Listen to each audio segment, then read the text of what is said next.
Éternel notre Père et notre Dieu, honneur et gloire à ton saint nom, Dieu fidèle et véritable, toi en qui nous croyons, toi en qui nous espérons. Honneur et gloire à ton saint nom, toi qui, Seigneur, as renouvelé le souffle de vie pour tes enfants que nous sommes. Béni sois-tu de ce que ce matin, Éternel Dieu Tout-Puissant, en cette nouvelle semaine qui commence, tu te souviens encore de ton alliance. Toi qui renouvelles ta fidélité chaque matin, nous bénissons ton saint nom parce que nous savons que cette semaine, nous pourrons compter chaque jour sur ta fidélité, chaque jour sur ta bonté, chaque jour sur ta bienveillance. Chaque jour, nous savons que nous bénéficierons de ta miséricorde. Chaque jour, nous savons que Seigneur, ta grâce, que personne ne mérite, mais que tu accordes gratuitement au Fils des hommes, à tes enfants que nous sommes, Seigneur Dieu Tout-Puissant, nous te remercions et nous te rendons toute la gloire au nom puissant de Jésus. Père, que cette semaine soit pour tes enfants la semaine où tu te souviens. Comme tu t'es souvenu du tort qui avait été fait à Mardochée. Une nuit, le roi n'a pas dormi. Il a demandé dans le livre d'Esther qu'on lui apporte le livre du souvenir. Et en lisant le livre de souvenirs, le livre des actes, il a regardé il a vu, il s'est aperçu que Mardochée n'avait pas reçu de récompense pour avoir évité un malheur au roi. Éternel, cette semaine, je prie que tu te souviennes de tes enfants comme tu t'es souvenu de Mardochée. Que tu te souviennes de tous ceux qui ont fait du bien et qui n'ont pas été récompensés pour leur bien. De tous ceux qui, Seigneur du Tout-Puissant, ont été justes devant ta face et ont été traités de façon injuste sur cette terre des hommes, dans leur milieu familial, dans leur milieu professionnel, de leur environnement immédiat. Seigneur, je prie au nom de Jésus que tu fasses justice cette semaine à quiconque a été l'objet d'une injustice. Je prie au nom de Jésus-Christ de Nazareth que cette semaine, tu te souviennes de tous ceux qui ont été lapidés, tous ceux qui ont été persécutés, tous ceux qui ont été humiliés à cause de ton nom. Que cette semaine, Seigneur, tu te souviennes du service, du ministère, de l'engagement de tes enfants à te servir sans intérêt quelconque, sans argent, sans moyens financiers pour certains. Regarde, Saint-Esprit de Dieu, tous ceux qui souffrent cette semaine, qui s'attachent à toi malgré tout, qui s'attachent à toi au-delà de tout, qui cherchent ta face continuellement, ne regardant pas à ceux qui leur manquent, ne regardant pas à ceux qui puissent leur manquer, que ce soit du travail, que ce soit un conjoint. Seigneur, ils sont là, fixés, les regards sur toi, ne regardant ni à gauche ni à droite, mais regardant à toi seul. Cette semaine, souviens-toi de cela. Souviens-toi de ceux qui cherchent ta face dans le secret, dans l'intimité. Souviens-toi de ceux qui souffrent et qui pleurent, qui versent des larmes parce qu'ils s'attendent à ton secours. Ils s'attendent à une action. Ils s'attendent à voir la puissance de ton nom Jésus manifestée cette semaine. Ils s'attendent à voir la force de ton bras œuvrer en leur faveur cette semaine. Ils s'attendent à voir ta justice se manifester en leur faveur cette semaine. Père, rends justice à tes enfants. Fais grâce à tes enfants. Tu as dit dans ta parole, on ne se moque pas de Dieu. Ce qu'un homme a semé, il le récoltera aussi. Je prie au nom de Jésus Qu'il en soit ainsi pour tes enfants cette semaine. Que ce qu'ils ont semé dans ta présence, dans les jeûnes, dans les prières, dans les larmes, en pratiquant la justice, en tenant ferme dans la persécution, en tenant ferme, étant rejeté, en tenant ferme, étant humilié, toujours ferme en la foi. Saint-Esprit, cette semaine, souviens-toi d'eux, visite-les et soulage-les au nom puissant de Jésus-Christ de Nazareth. Amen. Je suis l'évangéliste Davy Makosso du ministère de la révélation des fils de Dieu. Cette semaine, le Seigneur nous donne une parole. Et cette parole se trouve dans le livre de Job, au chapitre 21. Non. Cette parole se trouve dans le livre de Job, au chapitre 19, verset 25. Job, chapitre 19, verset 25. Mais je sais que mon Rédempteur est vivant et qu'il se lèvera le dernier sur la terre.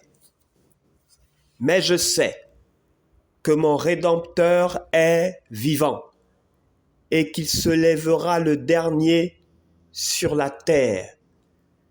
Je sais que ton Rédempteur, toi qui écoutes, ton Jésus, toi qui écoutes, ton Sauveur, toi qui écoutes, je sais que ton Rédempteur est vivant et qu'il se lèvera le dernier.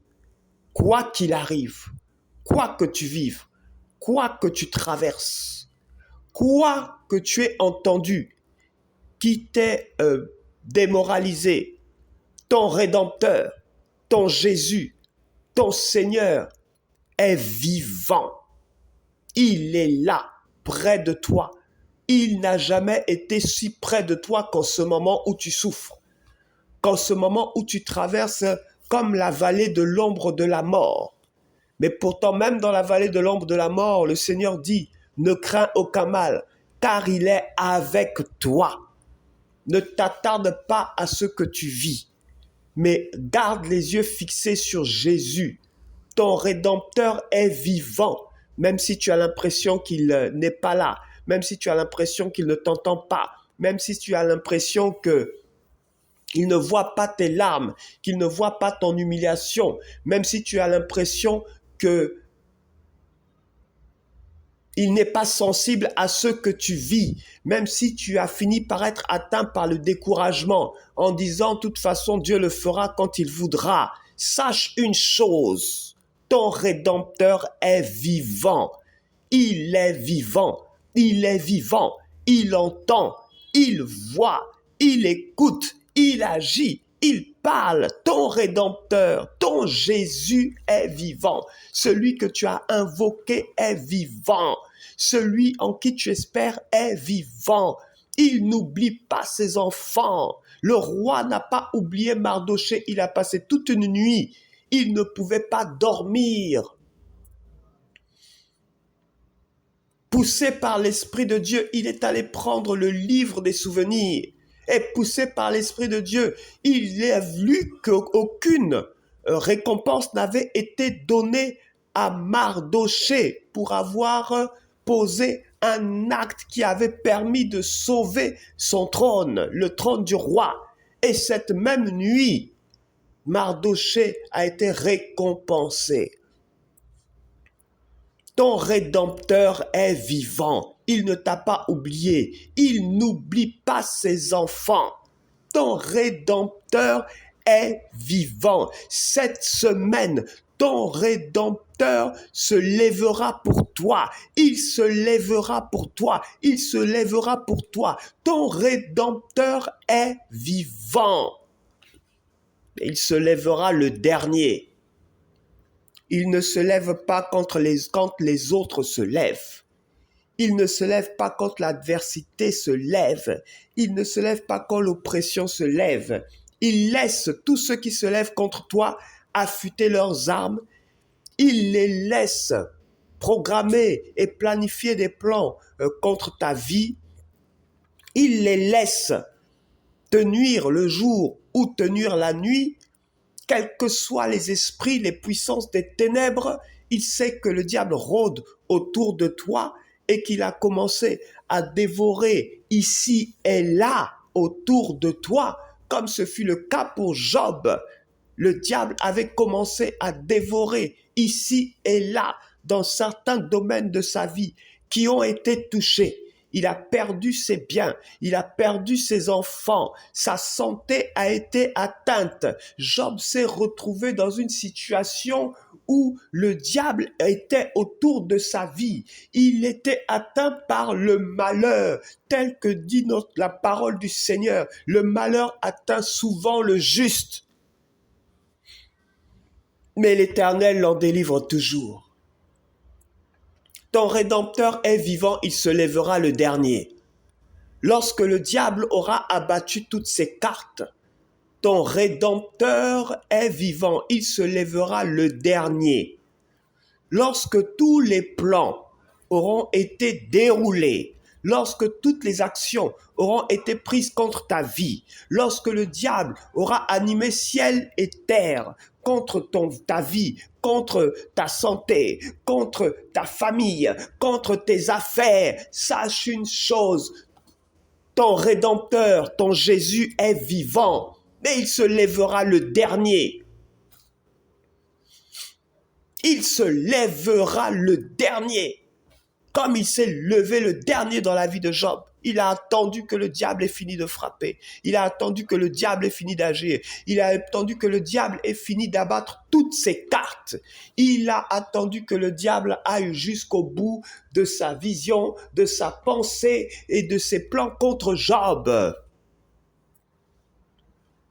Il a attendu que le diable atteigne ses limites. Et après seulement, il s'est levé.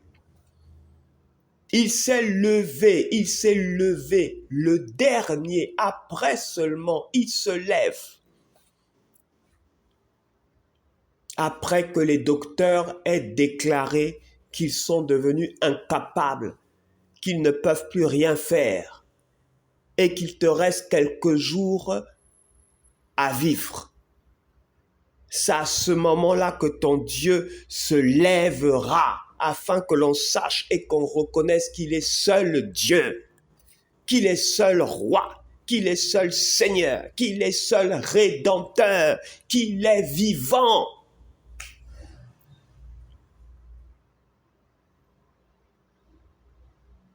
Il attendra que les hommes aient atteint leurs limites, afin que la gloire lui revienne à lui seul et pas à un homme.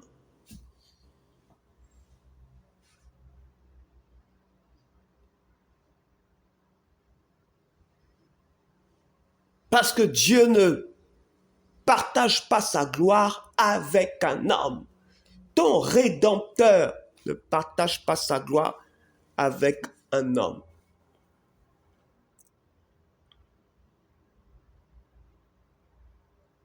Crois seulement.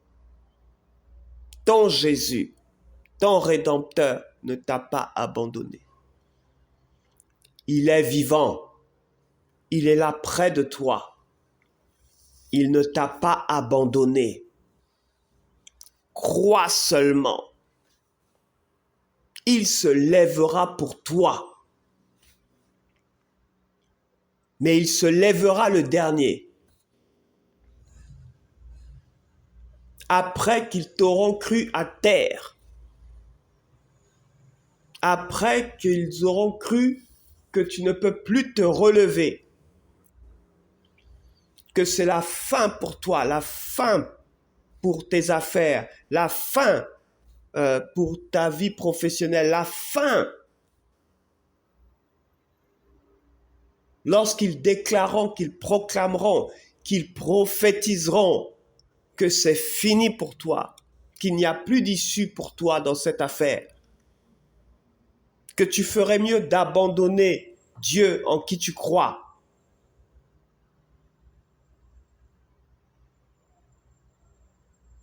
lorsqu'ils auront décrété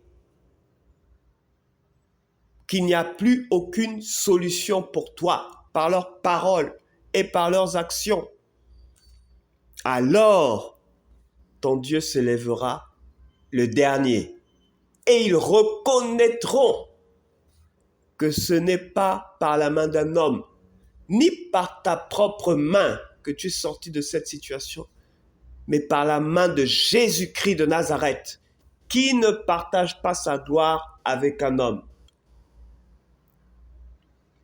ni avec toi, ni avec moi, ni avec quiconque, mais il se rend la gloire à lui seul. C'est pourquoi ton Rédempteur, ton Jésus, se lève le dernier. Que Dieu te bénisse et que sa grâce repose sur ta vie. Bon courage cette semaine au nom de Jésus. Amen.